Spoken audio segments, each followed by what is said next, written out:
welcome to the webinar, everybody. So talent management in recent years has been top of the HR agenda in most sectors. In 1997, McKinsey's report, The War of Talent, popularised the concept of an increasingly competitive landscape in the world of work to recruit and retain the best talent. And this sparked an interest. It was a catalyst, really, in the search for talent. And this has been on the HR radar ever since. So whilst initially there was a strong recruitment focus, it now spans the entire employee life cycle. And the context of talent has widened, and talent management has become a popular phrase. But what is talent management? Now, as Vincent said, there are hundreds, maybe thousands of different models and definitions of talent and talent management out there. But it's become somewhat of a blanket term that applies to a very, very broad range of capabilities. So for the purposes of today and understanding how to use our new product, we define talent management like this: the implementation of processes and strategies to attract, develop and retain employees who have the skills and competencies required for an organization to operate successfully now and in the future. So who are these employees? And given such a wide range of HR activities, what can we do in order to make an impact in the organization? Now, one model which helps explain the target and focus of these activities is David Ulrich's model of talent management. And it explains who in the organization you could focus on and what you could do at the different levels. So the where and the what.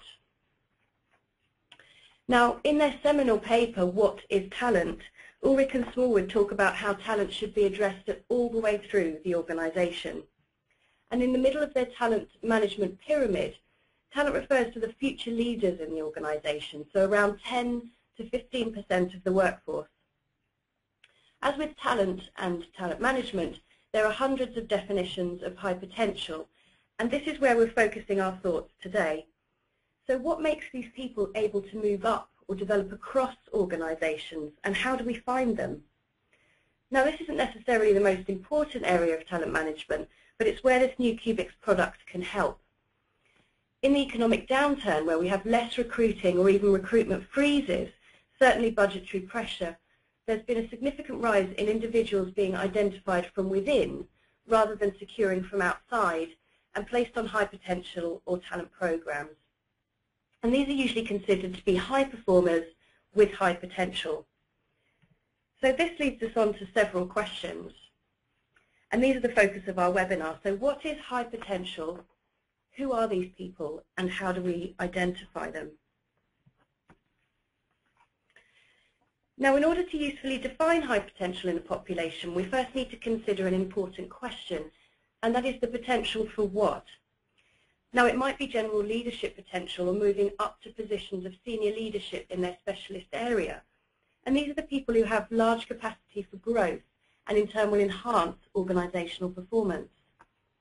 Now, probably the clearest definition is offered in a popular paper by Siltzer and Church, where they talk about how many models, many models of potential being too narrowly focused on a very few select factors. So their definition is the potential to be effective in future roles, usually with much broader responsibilities and at higher levels in the hierarchy. So how do we identify these people with the potential to grow and contribute significantly to the organization's performance? Now, in some cases, line managers identify them. The International Development Survey we conducted last year, with over 500 respondents across organizations in 33 countries, suggests that this happens around 40% of the time. 30% indicated that they have talent review panels where several people identify them, and only 15% hold formal assessment centres. A very small percentage of organisations have employees even identify themselves as talent. So traditional competency-based interviews, performance appraisals, whilst they're both useful and necessary for monitoring performance, they're not enough to predict future growth and potential. So regardless of how it's done, potential is known to be multifaceted and very challenging to nail down. So what do we measure when we want to assess potential? and how can high potential be measured in a more structured, consistent, objective and efficient manner?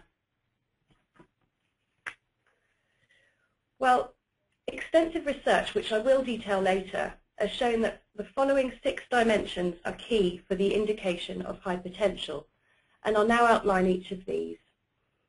So we've first got drive and learning agility. So that's about driving both themselves and the business forward, setting themselves goals and exceeding expectations. The learning agility aspect taps into the way that they might actively seek opportunities to learn new skills, things like transferring learning, overcoming setbacks. And it's also about people who seek responsibility beyond the requirements of their immediate role. The next one, resilience and adaptability. This is about adapting to different people and situations, so staying positive and confident during change and challenging situations. And these might be unexpected problems or ambiguity, for example. Acumen, the next one, that's all about analysing information efficiently, really getting to the core of problems and making sound decisions. It also taps into behaviours needed for strategic thinking. So, for example, recognising interdependencies in a process and seeing the bigger picture. Impact management. This is about being aware of the impact one has on both others and the business in general.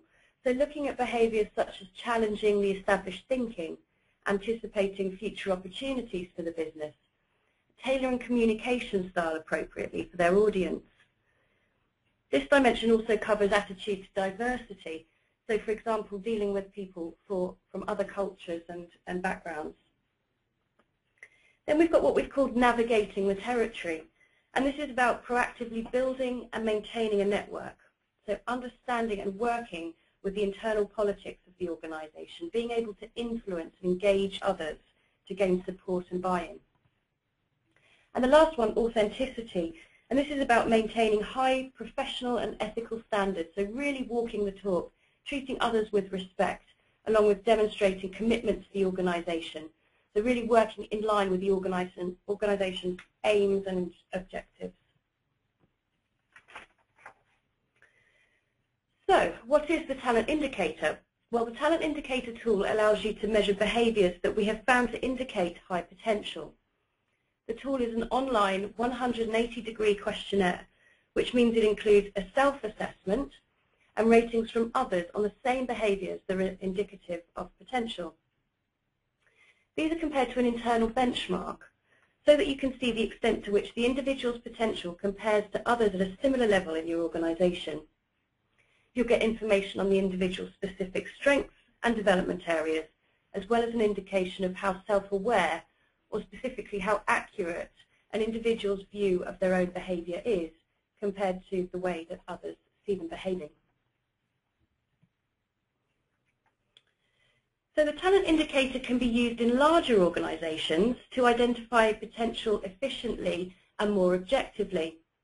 It can complement what's already in place for talent identification, so for example self or manager nominations, or it can become part and parcel of more formal assessment centre approaches. Further assessments are usually needed for a more rounded, in-depth insight into someone's potential if it's going to be used as a sifting tool. So, for example, interviews and cognitive tests. In smaller organisations, where there's perhaps no need for scanning the organisation for talent, talent indicator can be used to provide potentials with their strengths and development areas. So it could be part of a development centre to help formulate a personal development plan, for example. So what are the benefits? Well, ratings from various people on unique behaviours means that the decision is far more objective than a simple line manager nomination. It gives everyone a fairer chance, so it doesn't exclude people who might not have been nominated by their direct line managers, and you're not relying on the opinion of one person, but of several people, amongst whom the results are anonymous. Everyone receives the same assessment for consistency in the process, and they complete the same questionnaire themselves and receive feedback and a report. So this adds to the transparency of the process.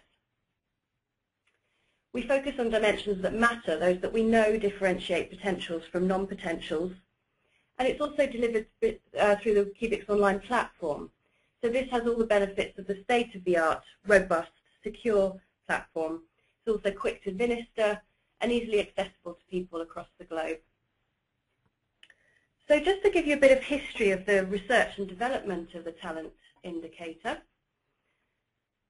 Cubiks first developed this talent identification concept whilst working closely with a client, and they wanted to determine the distinct characteristics of their high potentials and measure them.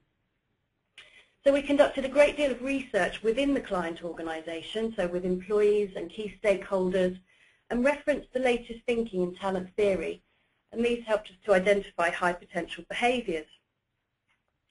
These then formed the structure of a bespoke client questionnaire, and a 180-degree feedback process was rolled out across the organisation. So information from the tool contributed to talent calibration meetings and review panels, offering further evidence for areas of high potential and subsequent access to these talent programmes. Since this first client, Cubiks has worked with around a dozen more clients across 4 continents, 5 languages, conducting further research and rollouts in this way. So a huge amount of data has been gathered. With over 4,000 data cases, extensive factor analysis was conducted to find the dimensions underlying these sorts of behaviours. So this statistical analysis consistently revealed a 6-factor pattern in the data. These key dimensions were pulled out of the data, and extensive consultation with our international consultant field and their clients really fine-tuned and confirmed that these are the characteristics or talents that organisations are now looking for to detect their high potentials. So how do we provide information on these high potential behaviours? Well, as I say, it's a 180-degree questionnaire in Cubiks Online. It consists of 51 statements, so it only takes around 15 minutes to complete. Your participant completes the first review, and then their senior colleagues are their reviewers, so they rate the behavioural statements on a frequency-based 5-point rating scale. There is an absolute minimum of 2 reviewers required, and that's in order to preserve the anonymity. But ideally, you would probably want 3 or 4 senior managers contributing to the scores. So this moves away from the traditional single line manager nominations and starts to provide a more objective approach, getting managers to focus on the behaviours most associated with potential. So the different clients have been using the tool in different ways, but here's a common example of the process. Anytime you engage in a process to identify high potential talent, it's important to ensure that you plan and deliver the right communication to the organisation and align it with what you're doing with the overall talent strategy. And our consultants can help you do this. Once you've got the buy-in of your stakeholders and the population involved, you can start to implement the talent indicator. So firstly, you can present the model to your stakeholders and confirm the appropriateness of the statements and dimensions. In some instances, the language will need to be tweaked slightly to align with that of your organisation. Then we can get it all set up in the system for your pilot. And this is an important part of the process so that we can gather data which will later form the benchmark of your organisation's talent. So we'd recommend you collect at least 50 talent and 50 non-talent data so that we can be sure the tool is differentiating your best people. The more the better, really, but this will obviously depend on the size of your talent pool. Once the pilot's complete, we work together with you to set the benchmarks at an appropriate level, and the system's now ready for you to generate reports and move forward with your high potential selection and development programme.